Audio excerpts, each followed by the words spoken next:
Bu Rizda, mohon izinkan saya untuk mewawancarai Bu Rizda sebagai guru BK ya.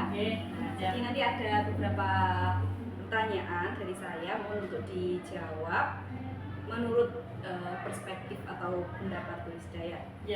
Pertanyaan pertama, saat kegiatan belajar mengajar di kelas, tentu saja kan beragam siswa di sana itu memiliki daya kemampuan yang berbeda-beda. Nah, kira-kira selama mengajar yang pernah ditemui Bu Rizda terkait kesulitan yang sering dialami peserta didik itu apa saja? Kalau menurut saya sebenarnya itu ketika saya mengajar di kelas itu biasanya anak-anak saya perhatikan non fokus. Iya, ketika saya menjelaskan itu entah sebabnya karena memang mereka belum 100% hadir di kelas, pikirannya mana gitu, atau belum tahu tujuan yang kegiatan yang dilakukan saat itu.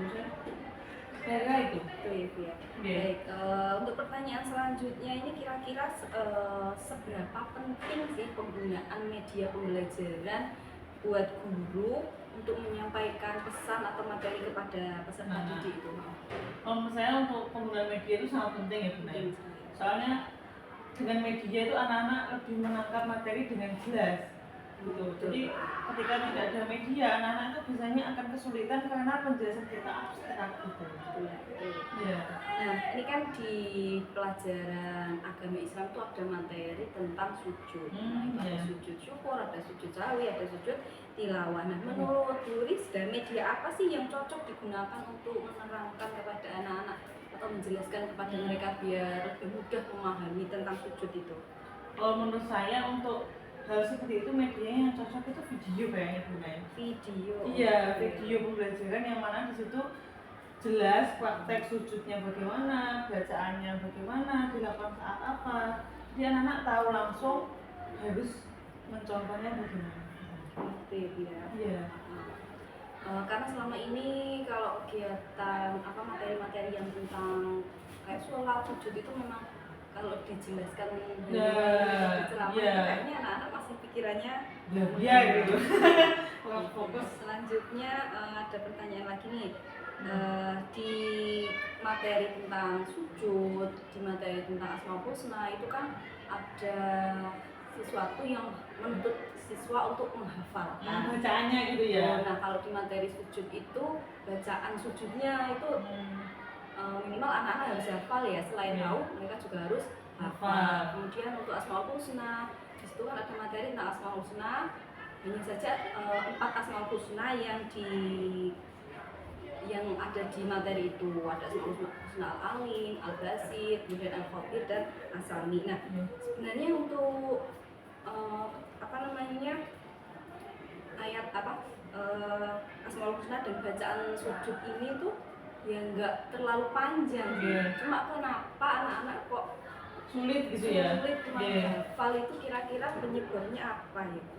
Kalau menurut saya mungkin satu, anak-anak memang kurang drillnya kurang juga, pengulang-ulangan gitu loh untuk biar nyantol di pikirannya itu kurang. Selain itu mungkin ada beberapa anak yang masih belum familiar gitu dengan kalimat Arab kan, itu bacaannya mungkin tuh. Dan kalau saya sebenarnya tuh semua tuh bisa dihafal sebenarnya. Cuma itu dia merasa itu penting untuk dihafalkan atau dia tekun apa enggak, nah itu. Dan menurut Bu Rizda ini kira-kira setiap peserta didik memiliki kemampuan menghafal berbeda atau berbeda ya pasti ya. Nah, terus ketika di rumah misalkan tugasnya menghafalkan dan harus diulang di rumah, itu peran orang tua untuk mendampingi mereka menghafalkan itu gimana tuh? Perannya itu sangat penting menurut saya. Jadi ya, jadi ketika misal apalagi kalau PAI kayak sujud dan lain-lain itu kan sebenarnya dipraktekkan sehari-hari. Nah, itu ibunya sebenarnya, tapi ibunya ya itu mendampingi mereka gitu kan, ngecek tadi pelajarannya apa, dibantu menghafal, dia naik menghafal, ibunya menyimak, membenarkan gitu. Oke, baik. Untuk beberapa pertanyaan dari wawancara hari ini sudah dijawab panjang sama Bu Rizda ya. Ya. Sudah bisa saya simpulkan.